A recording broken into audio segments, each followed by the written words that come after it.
कधी कधी आयुष्य एका सेकंदात बदलून जातं आणि कधी कधी ज्या लोकांवर आपण विश्वास ठेवतो त्यांच्याच हातून आपलं सर्वस्व हिरावलं जातं। ही गोष्ट आहे 18 वर्षाच्या सोहनची। एक टॉपर विद्यार्थी, एक निरागस मुलगा ज्याचं भविष्य एका बनावट ड्रग केसनं पायाखालून निसटलं। मल्हारगडच्या छोट्याशा घरात गरिबी नक्की होती, पण सोहनच्या मनात स्वप्नांची श्रीमंती होती।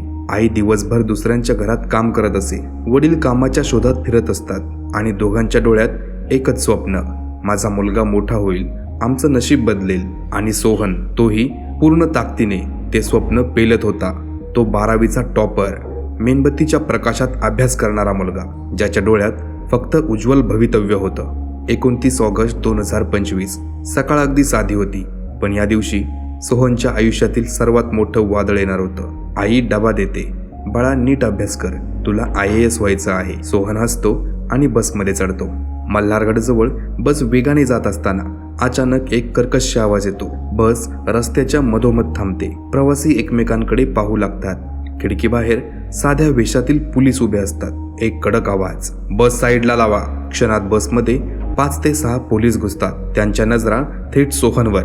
एक पोलीस ओरडतो, ए तू खाली उतर ताबडतोब। सोहन घाबरतो आणि म्हणतो, सर मी काही नाही केलं। पोलीस त्याची कॉलर धरतात। बसकडे पाहणारे प्रवासी स्तब्ध उभे असतात। एका टॉपर मुलाला सभ्यतेची भाषा न वापरता जबरदस्तीने बसमधून ओढून काढलं जातं। पोलीस म्हणतात, तू 3 किलोच्या अफूसह पकडला गेलाय असा एक आरोप आहे आमच्याकडे, त्यामुळे कोणाचंही आयुष्य उद्ध्वस्त होऊ शकतं। सोहन ओरडतो, सर मी विद्यार्थी आहे, मी काही नाही केलं, सर प्लीज माझ्यावर विश्वास ठेवा। पोलीस म्हणतात, कोर्टात सांग काय सांगायचे ते। तेव्हा कोणाला काही कळलंच नाही, पण हा सर्व प्रकार आधीच आखला गेलेला कट होता। सोहन घरी पोहोचत नाही।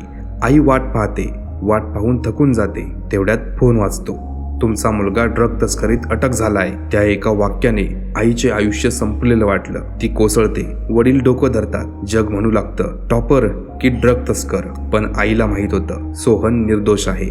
सोहनचं कुटुंब हार मानत नाही। त्यांनी हायकोर्टात धाव घेतली। त्यांचा वकील कोर्टात म्हणतो, माय लॉर्ड, मुलगा निर्दोष आहे, ही केस एकदम बनावट आहे। CCTV स्पष्ट दाखवत होतं सोहनकडे काहीही नव्हतं, कोणताही ड्रग्ज नाही, कोणतंही पॅकेट नाही, फक्त पोलीस त्याला पकडताना दिसत होते। ही केस पूर्णपणे पोलिसांचा बनाव होता।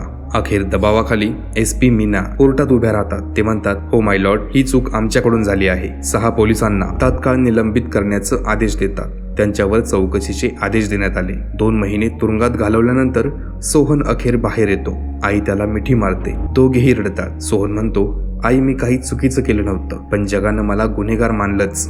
आई म्हणते, बाळा देव न्याय करतो। सोहन निर्दोष होता, पण त्याला 2 महिने तुरुंगात घालवणाऱ्या लोकांनी कधीच विचार नाही केला की एका निरागस मुलाचं भविष्य त्याच्या बनावट कर्तृत्वाखाली चिरडलं जाईल। ही गोष्ट आपल्याला आठवण करून देते की सत्य दाबलं जाऊ शकत नाही, पण शेवटी बाहेरच येतं। तर मित्रांनो, आजची ही घटना तुम्हाला कशी वाटली कमेंटमध्ये आम्हाला नक्की सांगा।